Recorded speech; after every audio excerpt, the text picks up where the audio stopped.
Good morning, everybody. So, sporting the coffee smoothie first thing in the morning, and now, I don't know if it's just my routine or what, but this is all I eat until lunchtime. I may go surfing, I may go do stuff, work in the yard, whatever, but I find that the coffee smoothie pretty much satisfies me all the way to lunch, so I eat very lightly.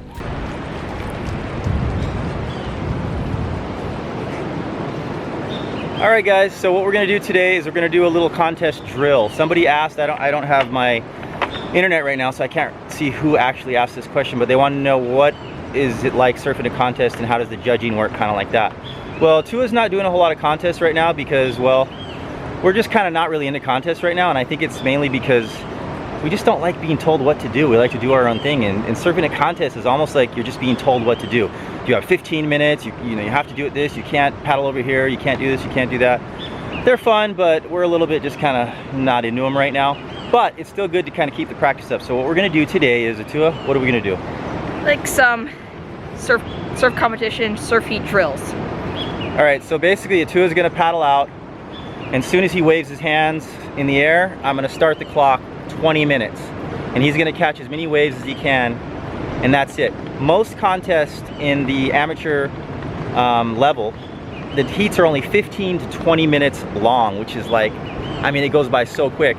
So a lot of times, it's not the best guy that wins the contest, it's the guy that's the most efficient and the smartest guy who figures out where to go and catch the best waves. I've seen high-level surfing where the winner of the heat was just the only guy that caught 2 waves and went down the line, and everybody else got a bunch of closeouts. So when you got 15 minutes and the contest goes throughout the day, and you could have the worst conditions, it could be onshore wind, closeouts, low tide, and you got to make the best of it and do what you can. And actually right now the waves are kind of closed out, so this will be kind of interesting. So Atua, paddle out 20 minutes, wave your hand 20 minutes. As soon as I got my clock here, I got my watch. Thanks to Spinnaker Watches for hooking us up. Okay, starting the heat in a second. Quick tip number 1. Make sure you get to the beach quite some time before your heat. That way you can get a good look at the waves and figure out where you want to paddle out and where you'll get the best waves. Good way to look at it is focus on how you're going to get good waves instead of focusing on how you're going to surf the waves, because that's usually the biggest problem, is getting good waves. Yeah, the biggest problem in the amateur level is catching 2 good waves. A lot of people focus on what they're going to do, how they're going to surf, and they never even get a chance to surf because you only got 15 minutes. So, getting the waves is the first thing. All right, let's go.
All right, Atua, how'd the conditions feel out there?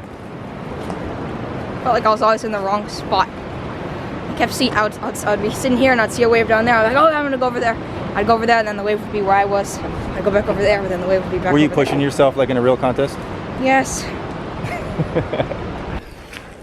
All right, so let's do a replay of that 20-minute kind of drill heat that we just did. But first, we'll give a shout out to host Stevie for his robes.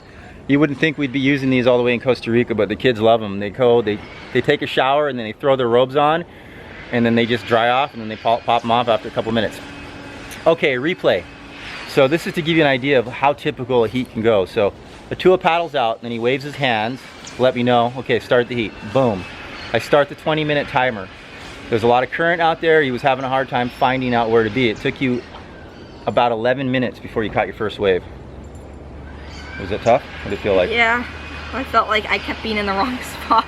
So he catches his first wave, he goes left, and he goes for a turn, and he falls.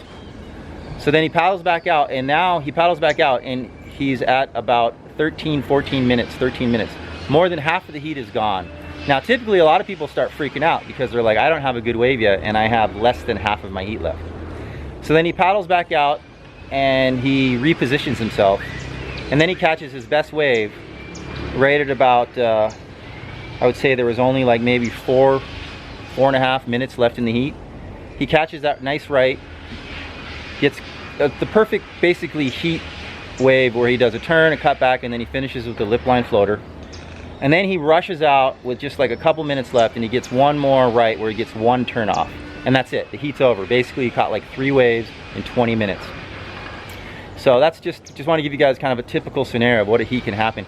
And he was out there by himself. So imagine if you got 3 other guys that are like 1 or 2 guys out. 1 or 2 guys. Well, imagine in a heat, a 4-man heat, and you got 3 other guys. Yeah, there was 2 guys out, but they weren't competing against you. Imagine having 3 other guys out there jockeying you for waves, trying to get position on you. It makes it even harder to catch waves. Any last words? I don't know. Well, we're gonna do it again tomorrow, guys. So we're gonna try to set up the same thing, kind of a drill tomorrow, except we're gonna try to get like 3 or 4 people to make it a little bit more realistic. We're just kind of having fun with it. So we're not training for contests or anything. It's just fun to kind of do the scenario. Hope you guys enjoyed. Pura vida and aloha. Wait.